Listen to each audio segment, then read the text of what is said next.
সপ্তাহের ব্যবধানে সরবরাহ ভালো থাকায় সবজির বাজারে স্থিতিশীল থাকলেও অস্থিরতা বিরাজ করছে নিত্য প্রয়োজনীয় ভোজ্য তেলের বাজারে। দোকানিরা বলছেন চাহিদার তুলনায় ভোজ্য তেলের সরবরাহ কম থাকার কারণে বাড়তি দামে বিক্রি হচ্ছে সয়াবিন তেল। এছাড়া কেজিতে 10 থেকে 30 টাকা বেড়েছে মুরগি এবং গরুর মাংসের দাম, এবং অপরিবর্তিত রয়েছে চাল, ডাল, ডিম, আটা, চিনি এবং মাছের বাজার। বিস্তারিত শেখ আলীর রিপোর্টে। বাজারে সরবরাহ ভালো থাকায় সব ধরনের সবজি পণ্যের দাম এখন নাগালের মধ্যে। তাই তো সস্তায় মিলছে টমেটো, বেগুন, আলু সহ অন্যান্য সবজি পণ্য। আলু হলো কাল কিনা হলো 16 টাকা, আজকে 16 টাকা, বেচতে 20 টাকা। পেঁয়াজের দাম হলো 4 টাকা কমছে আজকে।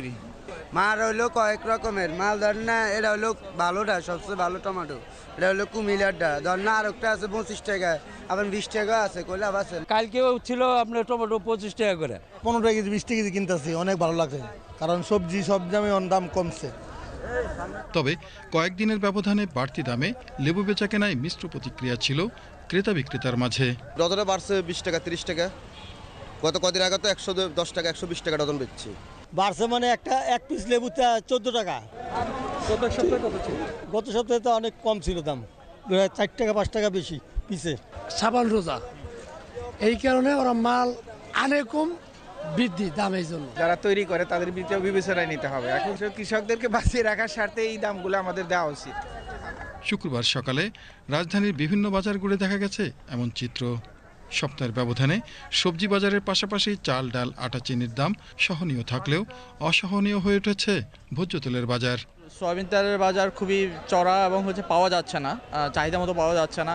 হয়তো আমি 5 লিটার নিতে গেলাম, আমাকে 2 লিটার নিতে হচ্ছে ওই জায়গাটায়। তৈলের শর্ট বাজারে 852 টাকা গায়ে রেট, আমরা বিক্রি করি 860 টাকা। চাল ডালের অবস্থাও মোটামুটি ভালো, আর ডালটা এখনো খুব ভালোই আছে। ডাল, চিনি এগুলো খুব ভালো। এদিকে আগের দামে খাসির মাংস বিক্রি হলেও বেড়েছে মুরগি ও গরুর মাংসের দাম। দীর্ঘ এক সপ্তাহ হয়ে গেছে 30 টাকা বাড়ছে, আগে ছিল আপনার 750 টাকা। এক সপ্তাহ ধরে ব্রয়লার দাম 200 টাকা হয়ে গেছে, আগে ছিল 180 থেকে 190, এখন 200 থেকে 210। আমরা বাড়তি দাম দিয়ে কিনতেছি, এজন্য বাড়তি বেচতেছি। এছাড়া সরবরাহ ভালো থাকায় অপরিবর্তিত রয়েছে ডিম এবং মাছের বাজার। গত এক সপ্তাহ ধরে আপনার মাছের দাম কমই। রুই মাছ বা পাবদা বা এগুলো যেগুলো আছে আর কি, এগুলো তো আগের মতোই দেখতেছি। অন্যান্য দিন যেরকম কিনে এরকমই আছে দেখা যায়। Sheikh Ali, BTV news.